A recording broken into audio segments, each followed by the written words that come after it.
Bonjour, c'est Gypsy. Bienvenue dans cette nouvelle vidéo dans laquelle je vais tenter de répondre à une question qui revient souvent, c'est mais comment les enfants se mettent-ils en action dans une école où ils sont libres en fait de choisir ce qu'ils veulent faire de leur journée et qu'il n'y a pas d'évaluation notée, donc pas de challenge à ce niveau-là. Eh bien effectivement, quand ils arrivent dans une école comme la nôtre, c'est pas forcément évident au départ. En particulier pour les plus grands. Les petits, ils ont tout de suite envie de jouer ensemble, envie d'essayer des choses, d'expérimenter. Et quand les grands ou les adultes font quelque chose, ils viennent voir, ils ont leur curiosité qui est là, c'est encore très vivant. Par contre, chez les adolescents, parfois, ils sont plus dans cette dynamique-là.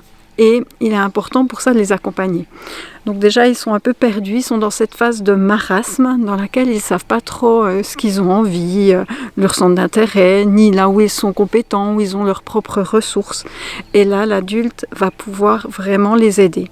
Alors, ils peuvent aussi se soutenir entre eux, mais au départ d'une école comme la nôtre, c'est énormément l'adulte qui s'engage, qui s'investit pour les soutenir à passer dans la période d'exploration dans laquelle ils vont pouvoir s'activer, tester des choses, voir si ça leur plaît, apprendre à se connaître, apprendre à savoir ce qui les attire vraiment dans la vie, expérimenter.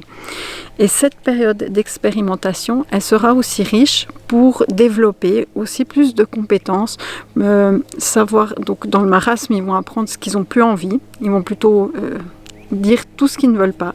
Et ensuite, dans l'expérimentation, plutôt tester les choses, essayer, revenir des fois dans le marasme, ça je veux pas, et repartir, essayer encore. Et là aussi, ils auront besoin de sentir où sont leurs compétences.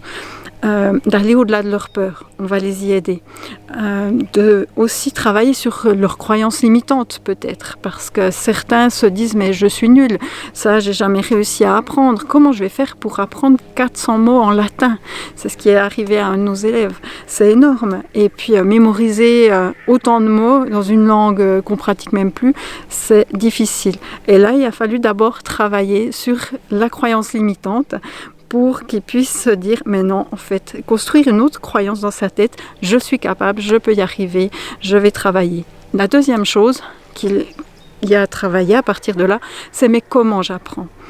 Qu'est-ce qui va me permettre de mieux retenir l'information ? Donc on va les aider à apprendre à apprendre.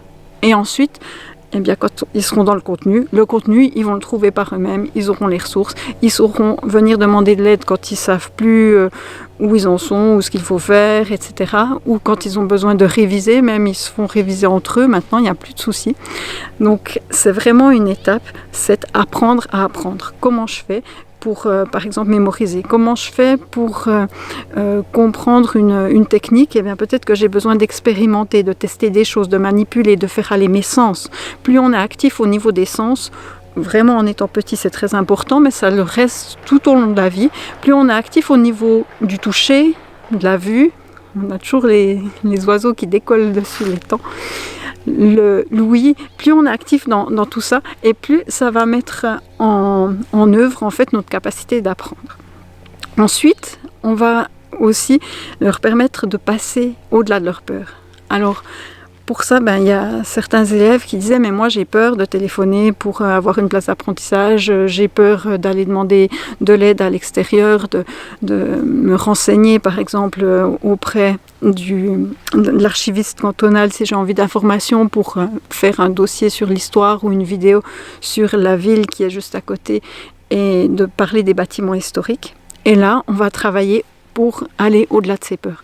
Comment on peut faire pour se redonner confiance, pour se mettre en situation de réussite et pouvoir dépasser en fait tout ce qu'on pense qui n'est pas accessible pour le moment.